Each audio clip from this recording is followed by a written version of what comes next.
人们都在仰头望向天际，所以当小鱼儿御空而起，立刻引起众人注意。仙海鱼儿，那是仙海鱼族的仙海鱼儿吧？他竟真的在这里！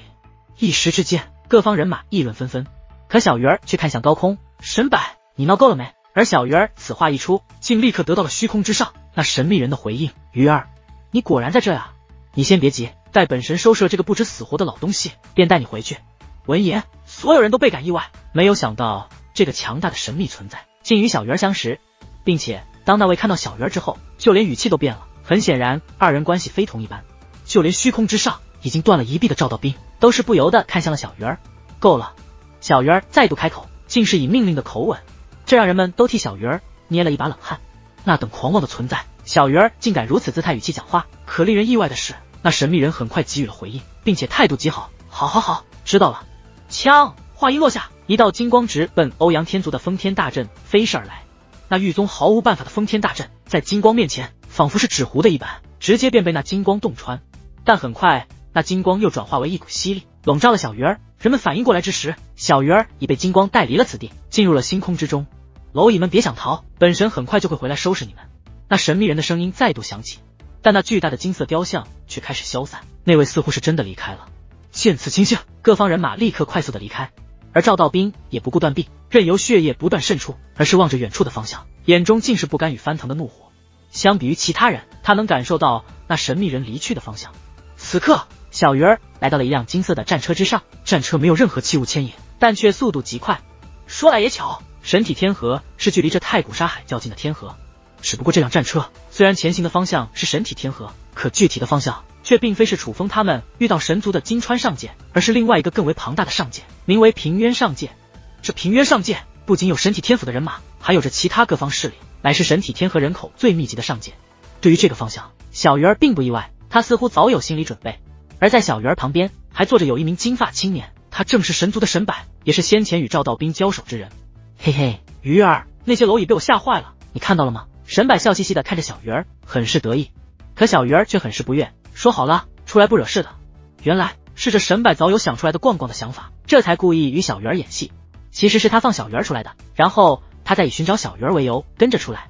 只是当他也从金川上界出来后，却根本找不到小鱼儿。是太古沙海的石碑出现仙海鱼儿的名字，他才赶了过来。本神也没惹事啊，本来只是想看看热闹，是那群蝼蚁不知好歹，竟主动对本神出手，那本神不能辱没神族威名，自然要给他们一些教训。神柏解释着，可小鱼儿却没再理会他。对了，鱼儿，你考虑的怎么样了？神柏问道。我的决定不是早就说过了？小鱼儿道。鱼儿，我劝你再考虑一下吧，我哥他真的很喜欢你。神柏劝道。可小鱼儿则是闭上眼睛，不再说话，似是进入了修炼状态。见状，神柏也不多言，而是叹息一声后，也盘膝而坐，进入了修炼的状态。他这一修炼，周身金光四溢，但却面目狰狞，仿佛体内发生着极大的变化。总之与常人不同。感受到他的变化，小鱼儿则是睁开眼眸，看向了神柏。见神柏修炼如此认真，小鱼儿才不舍得回头看向了身后。那战车速度太快，就连庞大的太古沙海此刻视线之中也变得极其渺小，只能看到大概的轮廓。至于太古沙海内的人，自然根本无法看清。可小鱼儿并没有察觉到神柏的身上发生了变化，那看似修炼的不过是躯壳，他的真身就在刚刚已经脱离了战车。太古沙海入口处，那被神柏洞穿的封锁大阵已被修复。虽说神柏走了，可不代表着危机已经解除。欧阳天族还在防着他人，但同时也在计划着尽快离开这个是非之地。至于其他想尽快离开的人，也只能通过与封锁大阵相连的结界门离开。此刻很多人都已经从结界门内走出，正施展各自手段，快速地向最近的世界逃离而去。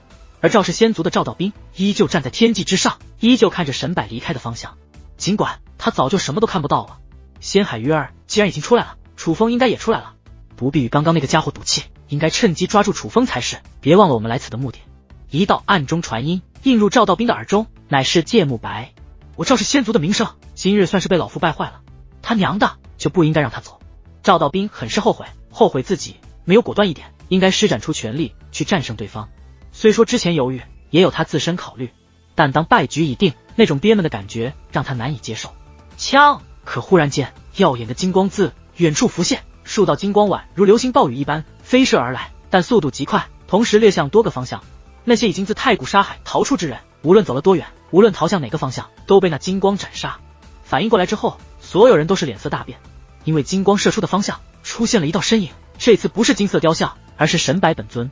怎么这么着急跑啊？本神不是说了让你们等等本神，本神很快就回来取你们性命吗？神柏面带笑意，甚至他的笑容还有些好看，可但凡能够看清他脸庞的人，都只会觉得此人的笑容是如此的可怕，那是完全漠视生命的笑容。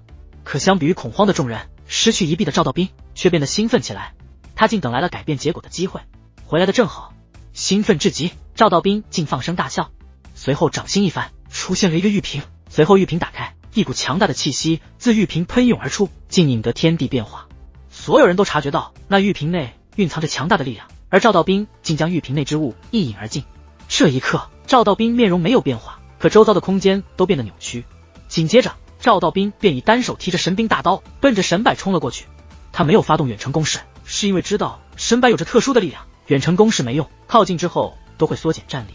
想要战胜神柏，必须依靠绝对的战力，哪怕对方将其原本3品天神的修为压制到1品天神，可理论上他的战力足够强大，便可以击败神柏。唰！可忽然神柏消失不见，再度出现之时已是赵道斌的近前。但赵道斌并不慌乱，他的武技早已蓄势在他手中的神兵大刀之中，神兵大刀朝着神柏的脑袋便正面劈砍而去。这一次他无论是速度还是力道比先前都要强大了太多。轰！强大的力量化作肉眼可见的磅礴武力于星空肆虐，那是毁灭性的力量。可赵道斌却是脸色大变，这一刀的威势虽然完整的斩了出去，但未能伤到近在眼前的神柏，反而是神柏伸手握住了他的神兵大刀。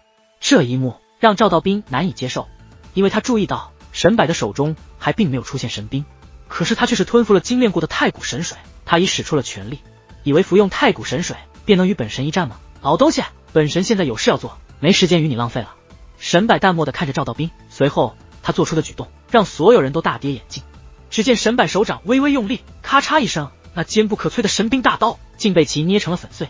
这是何等战力？不止修武者，就连神兵在其面前竟也变得不堪一击。紧接着，神柏单手抓住赵道斌的脖颈，身形一纵，轰隆隆，9色神雷于虚空溃散。欧阳天族众人更是纷纷瘫倒在地，轻一点的7孔流血，严重的更是昏死了过去。就连9位天神境的护族长老也是受了不轻的伤。那由欧阳天族以至宝为引，以血脉催动的封天大阵已被神柏破开。最令人恐慌的是，此刻神柏的身影已不在星空之中，就站在太古沙海的入口处。那堂堂3品天神的赵道斌如死狗一般被其抓在手中。楚风在吗？神柏目光扫视四周，是在搜寻楚风的身影。楚风知道今日逃无可逃，于是便站了出来。哦，你在呀？看到楚风，神柏淡淡一笑，随后大袖一挥，竟将赵道斌摔在了地上，旋即一屁股坐在了赵道斌的身上，而一只脚刚好踩在赵道斌的脑袋上。赵道斌很是不甘，但竟毫无反抗之力。这便是二者的战力差距。出来的这些日子，竟是听到了你的事情，什么当世最强小辈，什么前无古人后无来者。本来蝼蚁之事，本神并不在意，强或不强于本神而言没有区别，反正都是蝼蚁，本神稍微一用力就都能捏死。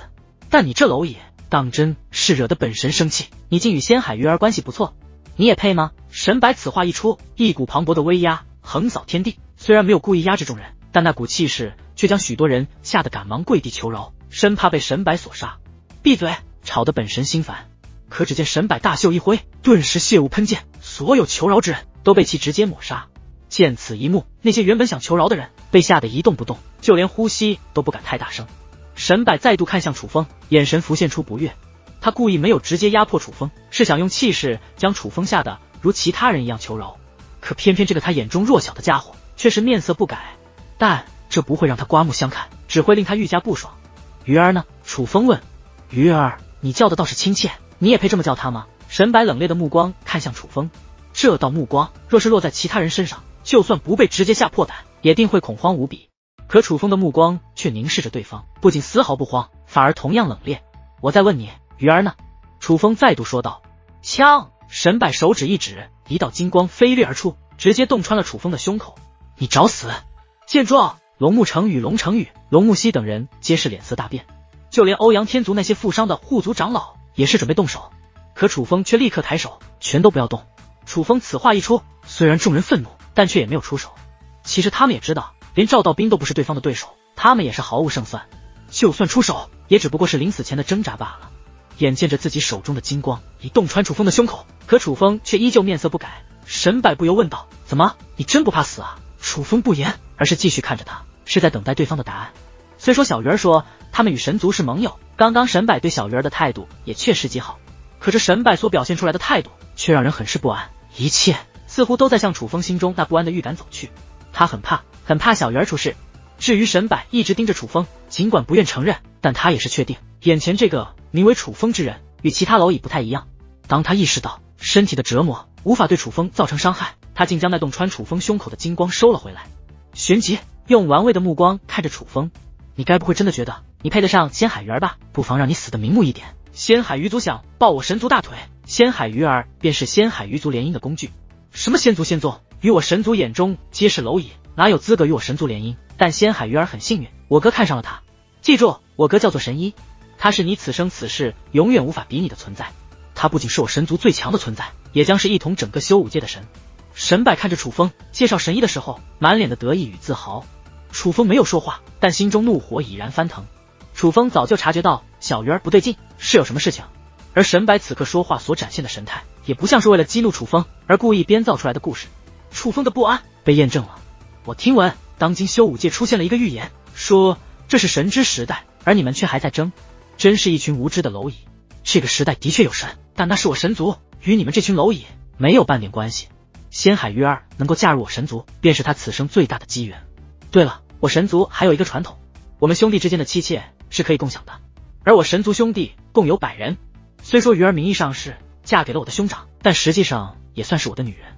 说这话的时候，沈柏满脸的挑衅，嘴角的笑容更是十分恶心。楚风没有说话，而是冷漠地看着沈柏，记住了这张恶心的嘴脸。这次我将鱼儿带回去，就是让他与我兄长完婚的。如果可以，真想让你亲眼看到那一幕，只是可惜你没这个机会了。首先呢，那种盛世场面不是你们这种蝼蚁可以踏足的，还有就是你们今日都要死。话到此处，磅礴的金光自沈柏身体释放而出，同时释放而出的还有磅礴的杀意。